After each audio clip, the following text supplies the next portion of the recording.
come here. There is a real estate scam going on right here in our backyards, and people are falling for it, and it is costing them millions of dollars. What's up, everybody? I'm Bill Olson, your favorite YouTubing Charleston realtor, and recently I got a comment on one of my videos from a viewer, Bruce Savage. This is what he said. Off topic, just heard from a friend that owns a lot in Mount Pleasant. She is dealing with a scam where someone is repeatedly listing her lot on Zillow, but she isn't trying to sell. She has filed a police report, has a case open with the FBI and the Secret Service. One buyer got as far as preparing to wire money. I just gave her a referral to a real estate attorney. She currently lives out of state. She says this is happening a ton in Charleston. Well, Bruce, your friend is correct. This is happening a ton in Charleston, but it's not just here. This is actually happening all over the country with this new scam. Now, I don't normally make videos like this, but because this is such a hot topic, even getting emails from our state association warning about it, I need to pass this information along to any buyers, to sellers, and even if you are a real estate professional, you need to watch this video. And if you own property here in Charleston, make sure you watch to the end, because I'm gonna give you a way where I can kind of help you to discover if you are a victim of this scam. So what exactly is happening and how are these scammers operating? Well, here's what they're doing. Now, these scammers are going and they are searching property records for vacant land owned outright by people either out of the city or most likely that live out of state. Because if they're pretending to be this seller, they don't want a mortgage involved, because that mortgage lender is going to have the actual contact information of the actual owner of this property. So these scammers then assume the identity of the seller or of the actual property owner. They're not stealing their identity per se, but they are creating fake IDs, fake passports with their photo on them that shows that they are this person that lives out of state. So if the property is here in Charleston, maybe they live in Kentucky or Georgia or probably further than that out west. They then take this property and they list it on Zillow or some other website well below market value, because they know if they list it below market value, the chances of them getting an offer quickly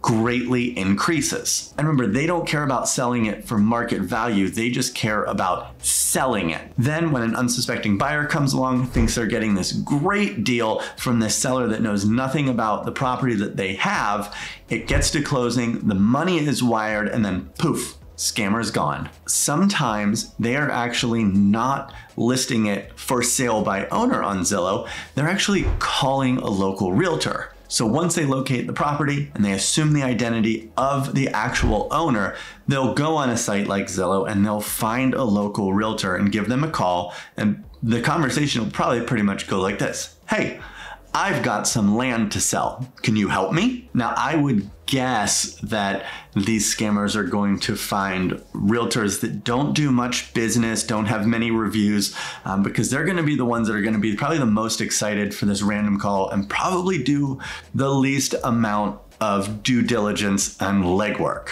Now, the realtor and the seller will probably talk on the phone, but text and email most likely, and work out the details and get the listing agreement signed so that they can get this property on the market as quickly as possible. Now, even if the realtor does do a little bit of their due diligence, of course, this seller, this scammer, is going to probably send over a picture of their ID. The names are going to match the tax records, and everything's going to seem to line up. And then again, once a buyer comes along, they'll be able to walk the property. It's not like a house where they will need a key to get access.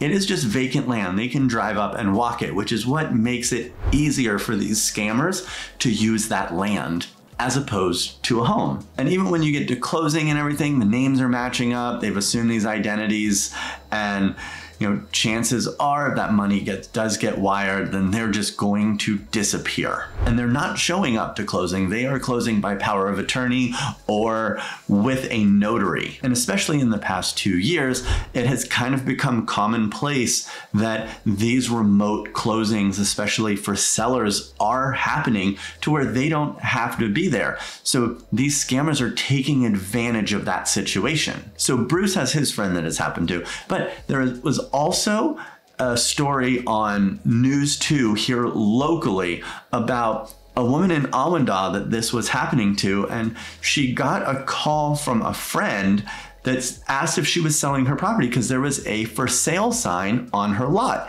and she was not selling that property. So she called the agent who had it listed with these scammers, and they worked together, and they were able to contact the authorities. They didn't say whatever came up from it yet, but she was notified by a neighbor. Thankfully, wow, this was listed by a realtor. So what are these red flags and how can we help stop these scammers? Well, the South Carolina Real Estate Commission recently sent out an email to every realtor in the entire state, and these are the 6 red flags that they stated in that email. Number 1 is the seller is out of town, traveling, doesn't have much access to phone calls, and they're pretty against meeting on a video chat. Number 2, the seller states that there's a family emergency, so they're okay selling under market value because they need a quick close so that they can get this cash to help their family. Always the classic sob story so that it tugs at your heartstrings and you really do want to help them. Number 3, any phone numbers or email addresses seem from out of the country, or if the seller wants you to only contact them through WhatsApp. Now, there are cases where sellers are actually out of the country. There's a family emergency. Yes, we understand all of that. So this isn't an end-all be-all list, but if you start seeing a couple of these, they are going to pop up those red flags, and you should do a little bit more digging. Number 4 are the photo IDs and the passports that they send you are barely legible. They might be a little out of focus or blurry or of bad quality. That's just because they're making these fake IDs that probably aren't that great, that they're trying to just get past you. Next, if the seller doesn't really require any due diligence, termination money, or much earnest money, then that can be a big red flag. Again, they are looking for the path of least resistance. They want this to get from contract to close as quickly as possible, and they want it to make it as easy on the buyer as they can so that there is no pushback and that they get wired that money fraudulently. And lastly is if the seller is constantly pushing for a quicker close. They may be offering more of a commission or a bonus to you as the listing agent if you can get this to the closing table faster. Now, I think there's one other thing that they didn't mention in here that is very important, and that is if this seller that you're talking to knows very little about the property, not just about where it is, but something you can do to make sure that they are actually the seller. Ask questions about the property. If you're going to go out there and look at it, ask if there's any defining features that you need to look for, or ask, do they know when the last survey was? If these sellers can't provide basic information about the property, or they have zero documentation about anything, then that can be another major red flag. Now, I know here in Charleston, we have a lot of properties that have been passed down for generations and generations and generations. There may be no survey has ever been done on this property because it's been in the family for hundreds and hundreds of years. So just not having a survey isn't really a huge red flag. Knowing absolutely nothing, now that raises a red flag. If you start getting these, then if you are out at the property, ask the neighbors if they know the owners to maybe be able to reach out to them, see if the emails and the phone numbers that you have match up. If they don't, then you're probably not dealing with the actual owner. So the further I started researching these, the more information and the more elaborate they actually get from all of this. These scammers could start well before just locating that property, and they could bring someone in what's called a patsy. The patsy is someone who is also being scammed by this scammer. They're almost being catfished into, hey, I have fallen in love with you and I've got this property outside of Charleston, South Carolina. I need to sell it so that I can get overseas to spend the rest of my life with you. Now, these unsuspecting people think that they're in love with this person and they will do anything to help them out, and including lying for them, but they don't know they're lying. So they could be that intermediary who says, yes, I do know them. They do have this family property that they need to sell in South Carolina, as far as maybe even using their bank account to wire the money to, so that it raises less red flags. So if it does get to closing, that money is wired into this patsy's account, who then unknowingly wires it to the scammer, thinking they're going to use it to come and live with them.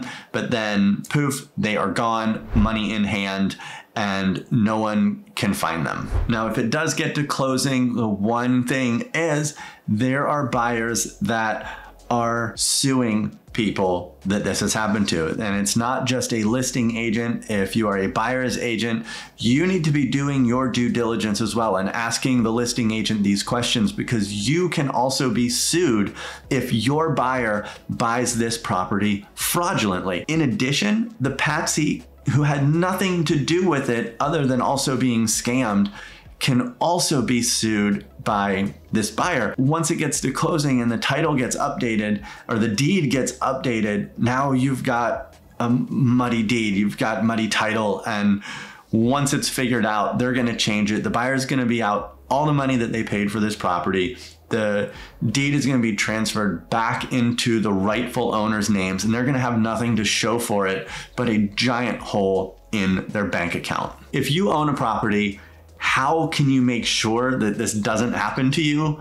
Well, you really can't. There are steps that you can take to see if this is happening to you, and you can catch it much sooner before these scammers can secure a buyer. The one thing you can do is you can just set a reminder on your phone or on your calendar that once a week or once a month, go on the sites like Zillow and search for your property. See if you can find your property. If it pops up on there, guess what? If you're not selling it, it is being sold by a scammer, and then you can reach out to, if it's the listing agent or anyone, the authorities, and you can get that taken care of. No, but that takes a lot of time. So this is where I can actually help you. And here's what I can do for you. If you own a property and you're concerned about being scammed, please reach out to me. Here's my email address, bill@livinginchs.com, or you can give me a call and I will personally set up a search for you from my website for